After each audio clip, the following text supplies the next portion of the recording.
Gênesis 39, finalzinho do verso 6 até o versículo de número 12. Diz assim a palavra do nosso Deus. Olha que coisa especial.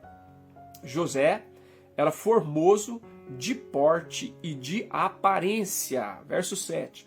Aconteceu depois destas coisas que a mulher do seu senhor pôs os olhos em José e lhe disse: deita-te comigo. Ele, porém, recusou e disse à mulher do seu senhor: tem-me por mordomo, meu senhor, e não sabe do que há em casa, pois tudo o que tem me passou ele às minhas mãos. Ele não é maior do que eu nesta casa, e nenhuma coisa me vedou, senão a ti, porque és sua mulher. Como, pois, cometeria eu tamanha maldade e pecaria contra Deus? Verso 10. Falando ela a José todos os dias, e não lhe dando ele ouvidos para se deitar com ela e estar com ela, sucedeu que certo dia veio ele à casa para atender aos negócios, e ninguém dos de casa se achava presente. Verso 12. Então ela o pegou pelas vestes e lhe disse: deita-te comigo. Ele, porém, deixando as vestes nas mãos dela, saiu fugindo para fora. Esta é a palavra do Senhor para nós nesta noite. Gênesis capítulo 39, final do verso 6 até o versículo de número 12. E o tema da nossa reflexão hoje é: não prejudique a família de outros, tá bom? Não prejudique a família de outros. Como você sabe, você que está acompanhando sempre as nossas reflexões, nós temos falado no livro do Gênesis, de maneira geral, de vários assuntos, mas nesses últimos tempos, de maneira específica, sempre focando o texto de uma perspectiva da família. Então, a semana passada nós falamos, de às vezes somos prejudicados por alguém da nossa família. O começo do capítulo 39, nós falamos sobre a experiência ruim, dolorosa, traumática, de sermos prejudicados por alguém da nossa própria família. Mas hoje nós vamos falar sobre não prejudicar a família de outra pessoa. Não prejudicar a família de outros, tá certo? E é isso que nós vamos aprender com José. E quando eu digo de outros, a gente precisa pensar aqui que tem aquelas famílias que a gente gosta, que são dos nossos vínculos, de afetos ou de amizade. E tem aquelas outras famílias que a gente não tem vínculo, mas conhece. Mas às vezes é alguém uma família que você não conhece, que você não tem nenhum vínculo.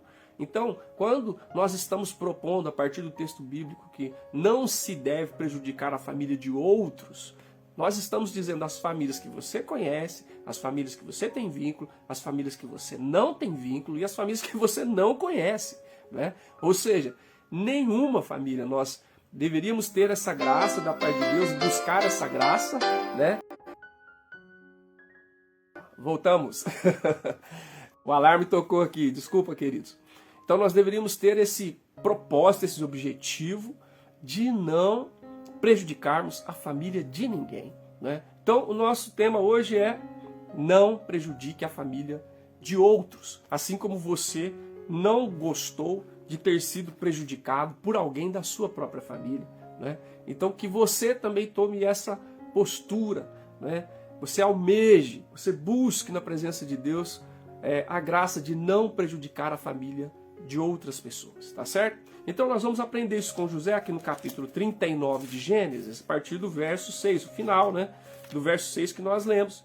Então aqui com José nós vamos aprender algumas coisas muito interessantes. Em primeiro lugar, a gente aprende com ele que para isso, para que isso aconteça, para que a gente não prejudique a família de outros, a gente precisa aprender a recusar aquilo que precisa ser recusado.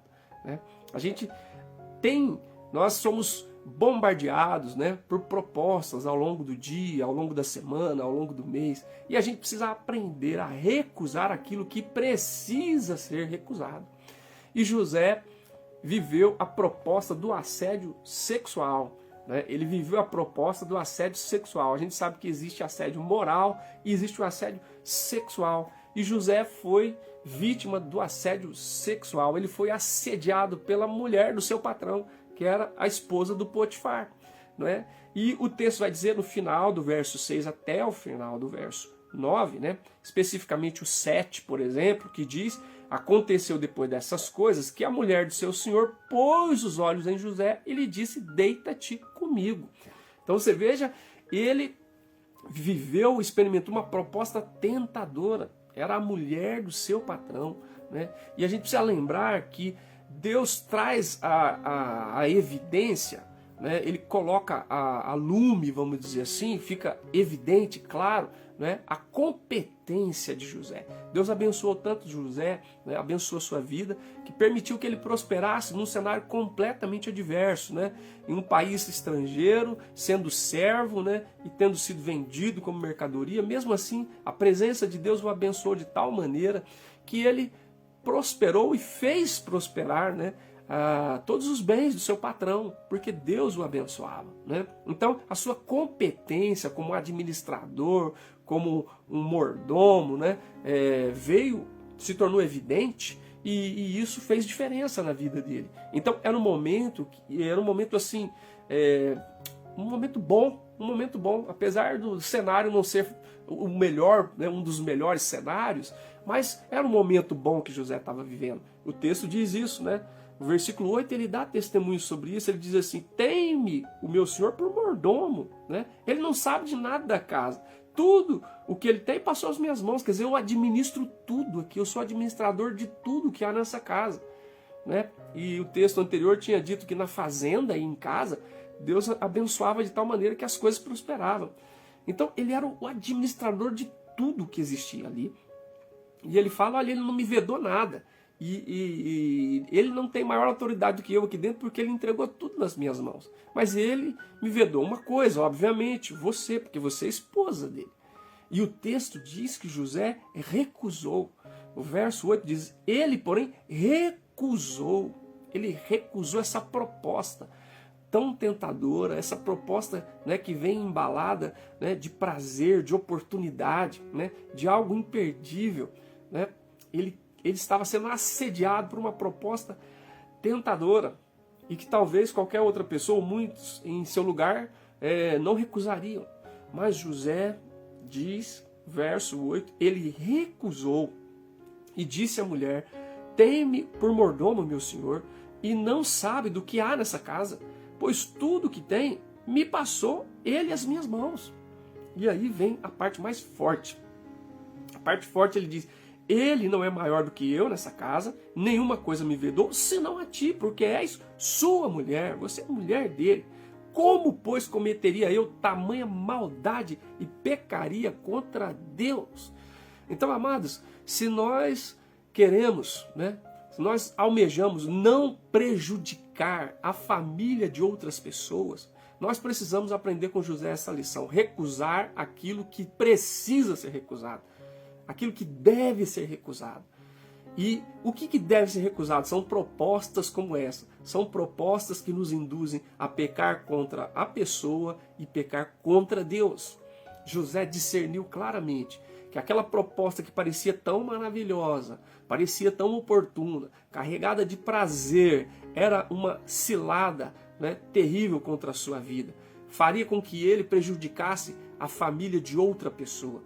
Faria com que ele prejudicasse a vida de outra pessoa, o casamento de outra pessoa, a família de outra pessoa. Então José diz: não. José diz: de jeito nenhum, não é? De jeito nenhum. Eu tenho ganhado confiança aqui de Potifar, o seu marido. Ele entregou tudo nas minhas mãos. Eu sou administrador de tudo. Ele não sabe de nada nessa casa. Ele colocou tudo nas minhas mãos. É óbvio que não você é esposa dele. Como é que eu poderia ser tão desleal? Né? Como é que eu poderia ser tão baixo, né, de fazer uma coisa dessa, de cometer tamanha maldade contra ele, pecar contra Deus? Então você percebe, quando nós temos o desejo e buscamos a graça de Deus de não prejudicar a família de ninguém, de não prejudicar a família de outra pessoa, assim como nós não gostamos de quando vivemos a experiência de ser prejudicado por alguém da nossa própria família, como José viveu a experiência dolorosa de ter sido prejudicado por alguém da sua própria família. Quando aparece a oportunidade, né, a tentação, para que ele prejudique a família de outra pessoa, ele recusa terminantemente. Ele recusa aquilo que deve ser recusado. E ele recusa terminantemente. E o que motiva ele a recusar não é nada mais, nada menos que a consciência de que aquilo era pecado contra o seu próximo e, sobretudo, contra Deus. Então, é isso que nós precisamos ter, que o Espírito Santo de Deus nos ajude. Diante das propostas que aparecem para mim e para você ao longo dos dias, ao longo das semanas, ao longo dos meses, ao longo dos anos, né? As propostas aparecem, os assédios morais, os assédios sexuais, os assédios de todos os tipos, para que nós façamos alguma coisa que vai trazer prejuízo para a vida de uma outra pessoa, para o casamento de uma outra pessoa, para a família de outra pessoa. Nós olhamos para o exemplo de José e pedimos a Deus: Senhor, nos ajuda a ter essa força, essa graça de recusar aquilo que deve ser recusado, para que assim nós possamos ser não motivo de prejuízo na vida de outra pessoa, mas motivo de bênção, motivo, né, de gratidão, motivo de louvor ao nome do Senhor. E nós só podemos fazer isso, nós só podemos recusar aquilo que deve ser recusado, como fez José diante da mulher de Potifar, quando nós tivermos consciência do pecado que pode atingir o próximo e que pode atingir a nossa relação com Deus. Cuida do teu coração. Cuidado com propostas que aparecem, que parecem embaladas, né, de uma coisa maravilhosa, imperdível, prazer, momentos indescritíveis. Cuidado.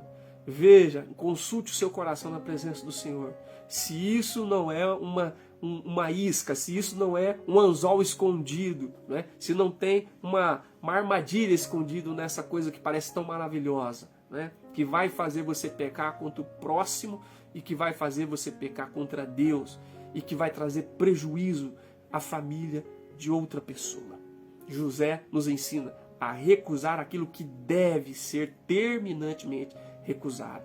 Pode vir embalado em prazer, pode vir embalado em lucro, pode vir embalado em alegria. Se for algo que vai promover prejuízo na família de outra pessoa e vai ser, sobretudo, pecado contra Deus e contra o próximo, eu quero, com a graça de Deus, assim como José, recusar terminantemente aquilo que deve ser recusado, para a honra, glória e louvor do Senhor e para a bênção na minha vida e na vida das pessoas com quem eu convivo.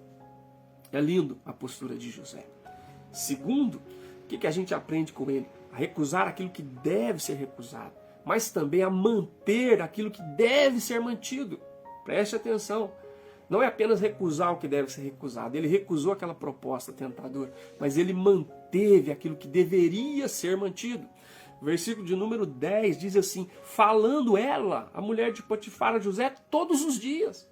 Você percebe que não foi uma situação pontual, em que ela fez uma proposta em um dado momento e depois desistiu. O texto faz questão de dizer que ela continuou assediando-o e que ela fazia isso todos os dias. E aí você nota uma postura linda em José. Ele não só né, recusou o que deveria ser recusado, mas ele manteve o que deveria ser mantido. Ou seja, ele ficou perseverante naquilo que era certo, naquilo que era digno, naquilo que era justo, naquilo que glorificava a Deus, naquilo que honrava o seu patrão, né, honrava o seu próximo. Então o texto diz que ela fazia isso todos os dias e ele não lhe dando ouvidos. Ele continuou não lhe dando ouvidos. E aqui, irmãos, precisou de perseverança. José precisou manter aquilo que precisava ser mantido, que é a rainha das virtudes, a perseverança. Eu ouvi já alguém dizer que nós temos várias virtudes e todas elas são essenciais, são maravilhosas na nossa vida, mas se não houver perseverança, tudo mais que você faz acaba perdendo o seu efeito. Você pode ser muito bom, mas se você não perseverar na bondade, perde o seu efeito. Você pode ser honesto, mas se você não perseverar na honestidade, ela vai acabar perdendo o seu efeito.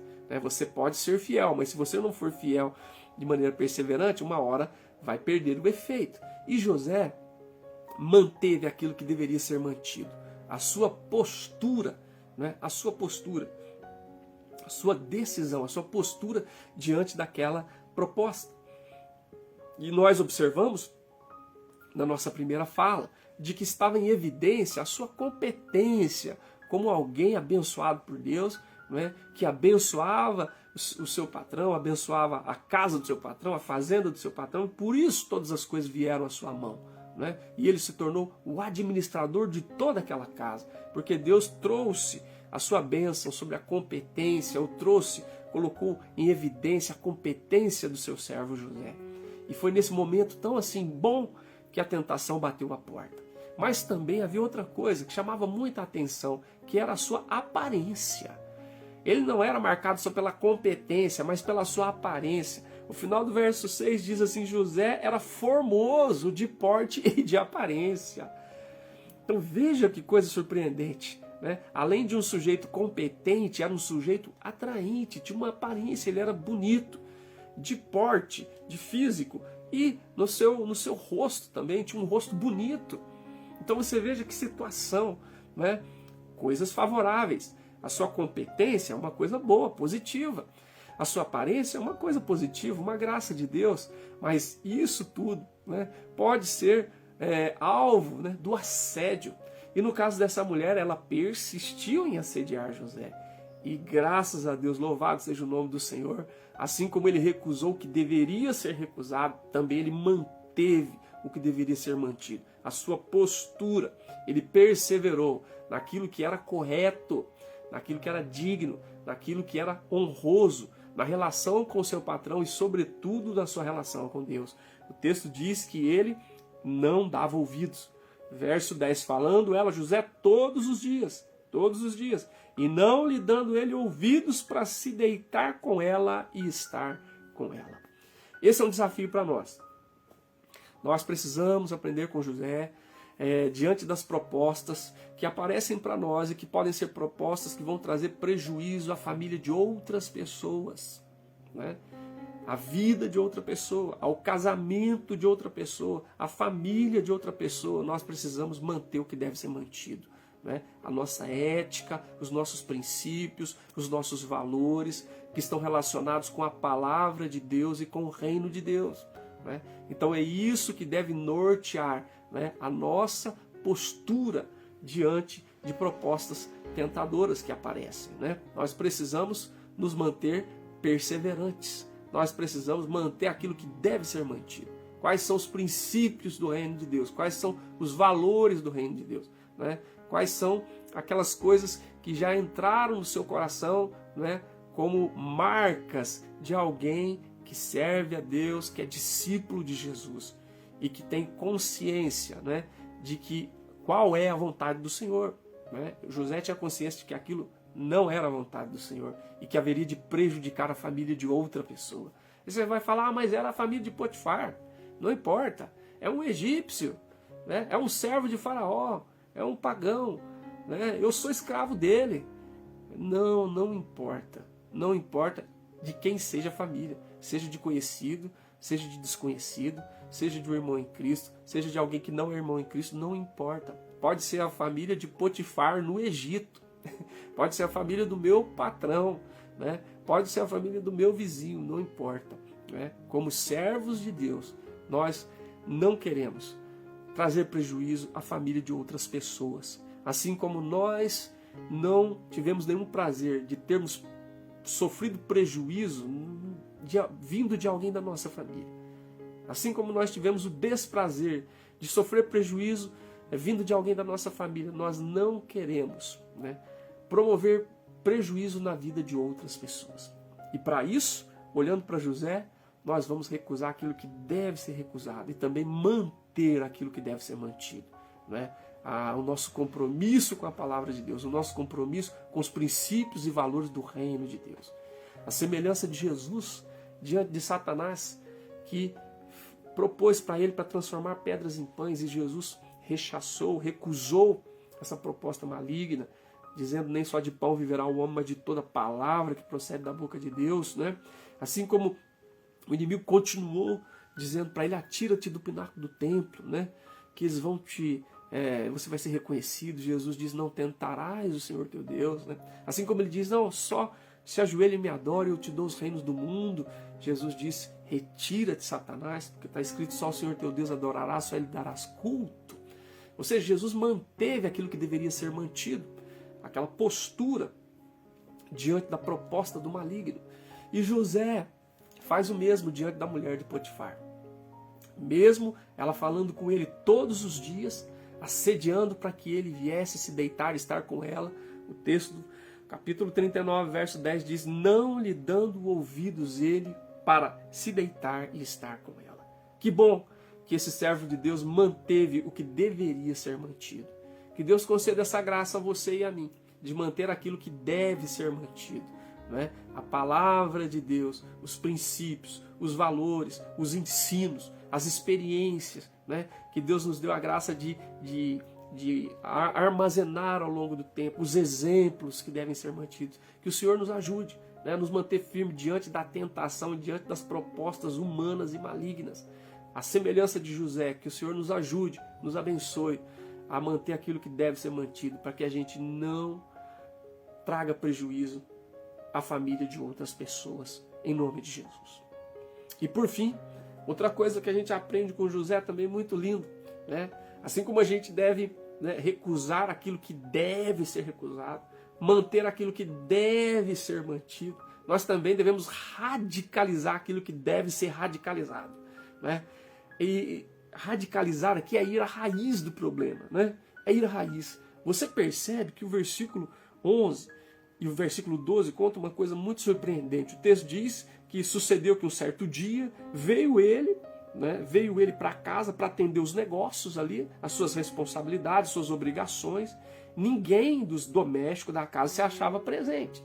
E aí surgiu aquela oportunidade para que a mulher de Potifar se atirasse sobre ele. E então ela o pegou pelas vestes e disse, deita-te comigo. Ela encontrou um momento oportuno e diz, agora você não escapa. E nesse momento, José toma uma decisão muito importante. Ele radicaliza aquilo que deve ser radicalizado. O que é que ele faz? Ele foge. O texto diz, e ele, porém, deixando as vestes nas mãos dela, saiu fugido para fora. Olha só, é muito importante de observar aqui como que foi o desenvolvimento desse processo. A gente sabe que não foi pontual, que a mulher ficou assediando José, né, por muito tempo, a gente não sabe quanto tempo, que chegou a esse ponto em que ela teve a oportunidade de agarrá-lo. E agora ele faz aquilo que é uma coisa surpreendente. Ele foge, ele sai correndo. Porque agora era a hora de radicalizar aquilo que deveria ser radicalizado. Ele já tinha resistido a essa proposta com argumento, falando, né, no versículo 8 e 9. Ele tinha também rejeitado essa proposta com a postura que ele teve no versículo de número 10. Mas agora não adiantava mais argumentar, e a postura dele, ainda que muito proveitosa, agora já não tinha como segurar esse avanço. Então a única coisa que ele tinha a fazer era fugir ou cair. Fugir ou cair. Então ele radicaliza. Ele já não argumenta, ele já não mantém apenas aquela postura de dizer não quero, agora ele corre, agora ele foge, porque é a única opção, ou ele foge ou ele cai, tá certo? Por quê? Porque José não tinha apenas competência, e não tinha apenas aparência, mas ele tinha carência também. Ele era um ser humano, né? Tinha carência. E talvez fosse tão oportuno pensar, você ficou longe dos seus pais, foi vendido pelos seus irmãos, você está num país estrangeiro, você está como um servo desse Potifar, não foi você que deu em cima dela, é ela que está dando em cima de você, você está carente, tudo bem, tudo bem. Qual o problema? Não, José percebe que agora não tem mais condição de permanecer, ou ele foge ou ele cai.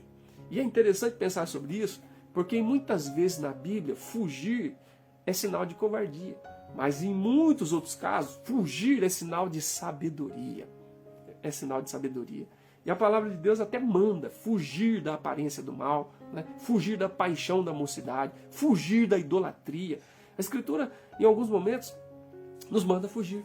A gente sabe que há momentos que fugir é sinal de covardia. E a gente precisa discernir, né? Mas há momentos que fugir é sinal de profunda sabedoria. E é o que José faz. Ele radicaliza o que deve ser radicalizado. Agora não é hora de argumentar. Agora não é hora de continuar com a postura que estava. Agora é hora de dar no pé. Agora é hora de fugir. Agora é de sair correndo. Porque a gente só pode enfrentar aquilo que nós temos condição de vencer. Mas se você se defrontar com algo mais forte do que você, ou você corre, ou você cai. E enfrentar aquela situação é enfrentar a sua própria carne, né? Ele tinha carências, ele era uma pessoa normal, ele era um homem, jovem, possivelmente a última vez que a Escritura cita a sua idade era 17 anos. A gente não sabe que idade ele tinha ali, mas era ainda jovem, né? No vigor da idade. Então, ou ele foge ou ele cai. E José não tem dúvida, ele sai correndo, ele foge. E ele radicaliza aquilo que deve ser radicalizado. Ele vai à raiz para que ele não caia e para que ele não prejudique a família de outra pessoa. Ô gente, que Deus permita que nós possamos ter essa graça de José.